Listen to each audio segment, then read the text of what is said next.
Nasa Italy pala si Barbie Imperial at nalaman ito sa pinost niyang photo at sa caption na, "Siyaw," may nag-comment pa ng, "Barbie in Italy," kaya nalaman kung nasaan siya. Curious ang fans niya kung nagkita ba sila ni Richard Gutierrez sa Italy dahil sa isang parte ng Italy nag-shoot ng ilang eksena ang Incognito, isa sa mga bida sa action series si Richard at kasama rin sa cast si Barbie. Kabilang sa mga nag-comment sa post ni Barbie Simon Gutierrez, brother ni Richard, emojis lang with red heart ang comment nito, pero, sapat na ang comment na yun para matuwa ang shippers ni na Richard at Barbie. Wishang ang fans nila na sa mga susunod na post ng aktres, kasama na niya si Richard.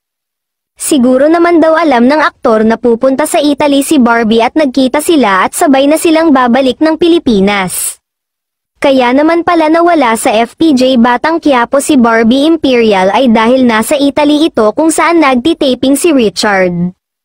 May nagsabi na sana dapat ay may taping si Barbie kamakailan pero biglang kin-cancel dahil wala sa bansa ang aktres, di nga ay nandoon siya sa Batang Quiapo, tapos bigla siyang nawala. Ano nga kaya say ni Coco Martin tungkol dito na tumatayong direktor ng serye? Makabalik pa kaya ito sa serye o tuluyan nang iiwan ang Batang Quiapo para makasama ang boyfriend nitong sa Richard?